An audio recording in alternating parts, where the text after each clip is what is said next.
1100 से अधिक कर्मचारी श्री राम जन्मभूमि मंदिर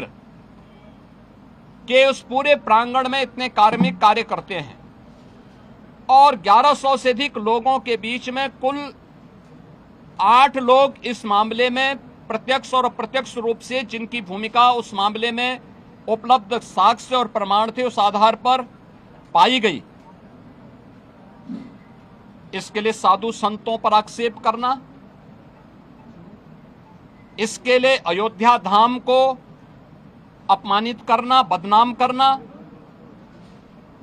श्री राम जन्मभूमि मंदिर को बदनाम करना, उन 1100 कर्मचारियों को जो राम जन्मभूमि मंदिर की व्यवस्था में लाखों श्रद्धालुओं को सुविधाजनक तरीके से दर्शन कराने में अपना योगदान दे रहे हैं, दिन रात सर्दी गर्मी बरसात किसी भी स्थिति में दर्शन कराने में अपना योगदान दे करके उत्तर प्रदेश के परसेप्शन को अच्छा बनाने में योगदान दे रहे हैं और उत्तर प्रदेश में धार्मिक पर्यटन को प्रोत्साहित करने में अपना योगदान दे रहे हैं। उन लोगों को कटघरे में खड़ा करना, ये बड़ी आश्चर्यजनक स्थिति है। और ये आक्षेप कौन लगा रहा है? ये आक्षेप वह समाजवादी पार्टी और वह कांग्रेस लगा रही है, जिन्होंने सदैव राम जन्मभूमि और भगवान श्री राम का अपमान किया है। क्या यह सच नहीं कि 1990 में अयोध्या की गलियों को और सरयू की पावन धारा को रक्त रंजित करने का पाप समाजवादी पार्टी की सरकार ने किया था? क्या पूरा देश और पूरी दुनिया और सभी राम भक्त ये नहीं जानते कि इनका ये अक्षम्य पाप जिन्होंने राम भक्तों पर गोलियां चला करके किया था, 5-6 में राम सेतु प्रकरण के मुद्दे पर माननीय उच्चतम न्यायालय में अपना एफिडेविट दाखिल किया था और प्रभु श्री राम और प्रभु श्री कृष्ण के अस्तित्व पर ही प्रश्न खड़ा करके उन्हें मृतक घोषित किया था। वह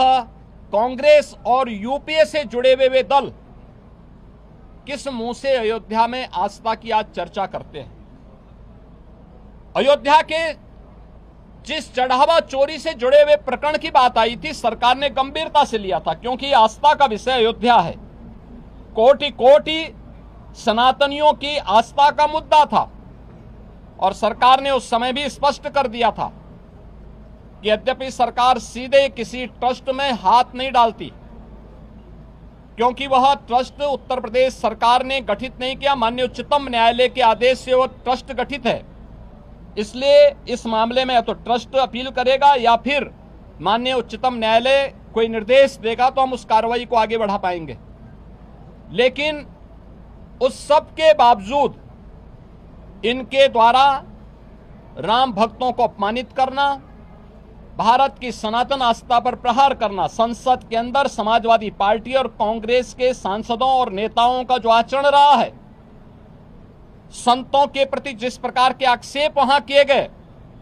ये सीधे सीधे सनातन धर्म का अपमान है। भारत के सनातन मूल्यों,